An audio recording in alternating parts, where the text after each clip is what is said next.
ሰላም አለይኩም ወራህመቱላሂ ወበረካቱ። ያ ጀማ እንዴት ቆያችሁ? ትናንትናና ዛሬ ሶሻል ሚዲያ ላይ በተለይም ቲክቶክ ላይ ሙስሊም ወጣቶች ለነብዩ መሐመድ አለይሂ ሰላቱ ወሰላም ያላቸውን ፍቅር እየገለጹ ነው። ይህ የሆነበት ምክንያት አንድ በኦርቶዶክስ ሃይማኖቱ ተስፋ የቆረጠ ሰው ነብዩን ስለተሳደበ ነው። እንግዲህ ሙስሊም ወጣቶች ለነብዩ አለይሂ ሰላቱ ወሰላም ያላቸውን ፍቅር ከመግለጽ ባሻገር በጣም አግሬሲቭ የሆኑ ወጣቶች ለህግ ይቅረብ ብለዋል። በተለይም ፌስቡክ ላይ እንደነ ሙራት ታደሰ አይነት ሂጅራ ቲዩቦች ሌሎችም ወጣቶች ለህግ ይቅረብ ብለዋል።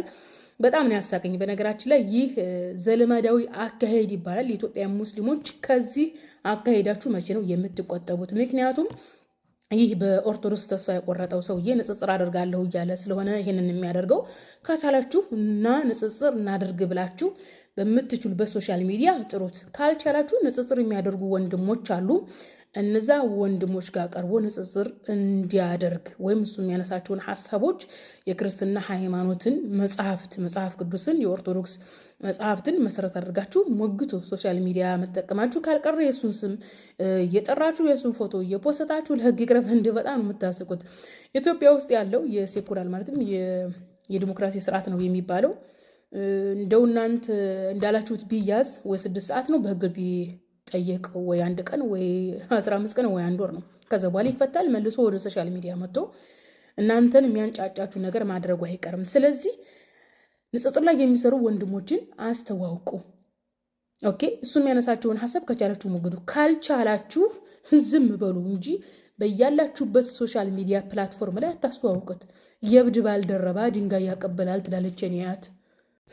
ከአሁን በፊት ይህ በፎቶ የምታዩት በነገራችን ላይ ስላሴዎችን እየቆጠረ ነው በጣቱ። የፕሮቴስታንት ሚሽነሪ ነው። ሃይማኖት ተሳደበ ተብሎ በህግ ተጠይቆ እስከ 6 ሰዓት ነው ምናምን ነው ያቆዩት። ከዛ በኋላ ለቀውት ሲመቸው ሶሻል ሚዲያ ላይ በእስልምና ላይ ይቀጥፋል፣ ሳይመቸው መሬት ላይ ወርዶ ስንዴና ዘይቱን ተሸክሞ በአፋር በሶማሌ በድሬዳዋ ድሃን እየገዛ ጴንጤ የሚያደርግ የፕሮቴስታንት ሚሽነሪ ነው።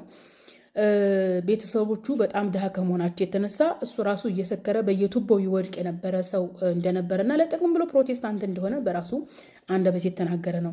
ለማንኛውም ይህንን በኦርቶዶክስ ተስፋ የቆረጠ ሰው በህግ ይጠየቅ የምትሉ እንደዚህኛው ስላሴን እንደሚቆጥረው ሰውዬ እስከ 6 ሰዓት አቆይተው ነው የሚለቁትና መፍትሄው ምንድን ነው?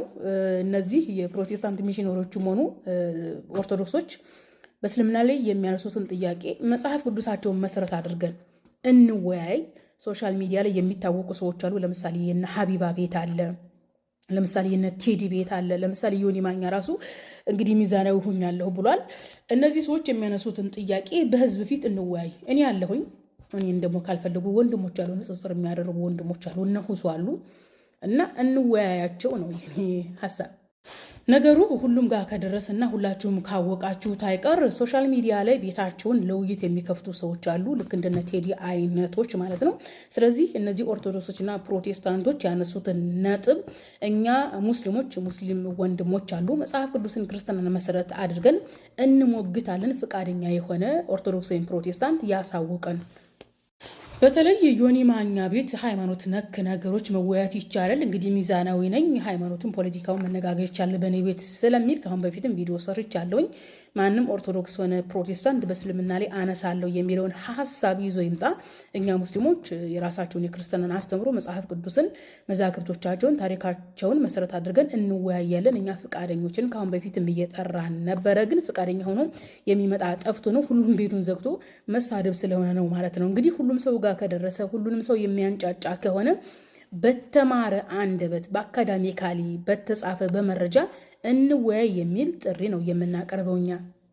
ያው በተደጋጋሚ ተናግሬ ያለሁኝ እየወጣችሁ አከሌ ከሰስ አከሌ የተሳደበ ከምትሉ ንጽጽር ላይ የሚሰሩ ወንድሞችን ፎሎ አድርጉ፣ ቪዲዮአቸውን ሸር አድርጉ፣ ኮፒ ሊንክ አድርጉ ብንል መስሚያ የላችሁም። የሁሱን አካውንት አስተዋውቁ፣ የሁሱን አካውንት ፖስቱ ስንል አትሰሙ። ፎቶ እያንጠለጠላችሁ እየወሰዳችሁ አትፖስቱ። አካውንቱን ወስዳችሁ ፎሎ አስደርጉ። እነ ሂጅራ ቲዩብ እነ ሙራት ታደሰ፣ ሌላ ደግሞ አንድ ሙስተጃብ ነኝ የሚባል አለ፣ ሌሎችም እናንተ አከሌ ከሰስ ከምትሉ ቤታቸውን ዘግተው በሃይማኖታቸው ተስፋ የቆረጡ በኦርቶዶክስነታቸው ተስፋ የቆረጡ የሚሳደቡ ሰዎች ስድባቸው በወንድሞች እየተመለሰ ስለሆነ የወንድሞች አካውንት ፎሎ እንዲደረግ ሁሱ ቤት ንጽጽር የሚሰሩ ወንድሞች አሉ። ሁሱም ይሰራል፣ ፈትዋ ይመልሳል፣ ብዙ ጥያቄዎችን እየመለሰ ስለሆነ አካውንቱን ፎሎ አስደርጉ።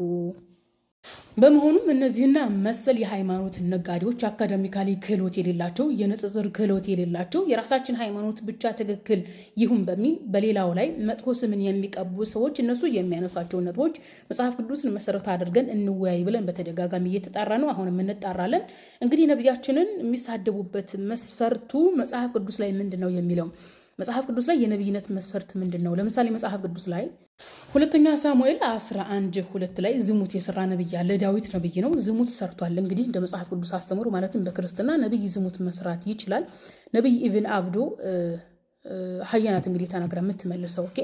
ነብይነት በዚህ ደረጃ ከሆነ ለምንድነው ነብዩ መሐመድ አለይሂ ሰላቱ ወሰላምን እንደ ነውር የሚታዩት? መጽሐፍ ቅዱስ ላይ ነብይነት ምን ይመስላል የሚለውን እንድንወያይ ብንጠራቸው አይመጡም ነው። እነዚህና መሰል የሃይማኖት ነጋዴዎች ስለ ግድያ በተደጋጋሚ ያነሳሉ። ኑና መጽሐፍ ቅዱሳችሁ መሰረት አድርገን እንወያይ ስንላቸው ድራሻቸው የለም። ለምሳሌ መጽሐፍ ቅዱስ ላይ እግዚአብሔር 1 ሳሙኤል 15:3 ላይ ለሳምፕል ያክል አሁንም ሄደህ አማሌቅን ምታ፣ ያላቸውንም ሁሉ ፈጽመህ አጥፋ፣ አትማራቸውም፣ ወንዱንና ሴቱን፣ ብላቴናውንና ሕፃኑን፣ በሬውንና በጉን፣ ግመሉንና አህያውን ግደል ይላል። እንስሳትንም፣ ሰውንም፣ ሕፃናትንም፣ ሴትንም ወንድንም ግደል ነው የሚለው። እንደዚህ አይነት ነገር ከመጽሐፍ ቅዱስ ሲነበብ ይፈራሉ፣ ይደነብራሉ።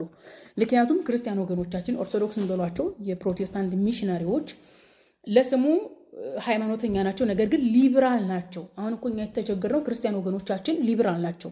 ኢቭን ሊብራል መሆናቸውን አያውቁም። እንዴት ነው ሊብራል የሆነን ሰው በሃይማኖት የምንሞግተው? በመጀመሪያ ሊብራል መሆናቸውን ማወቅ አለባቸው ክርስቲያን ወገኖቻችን።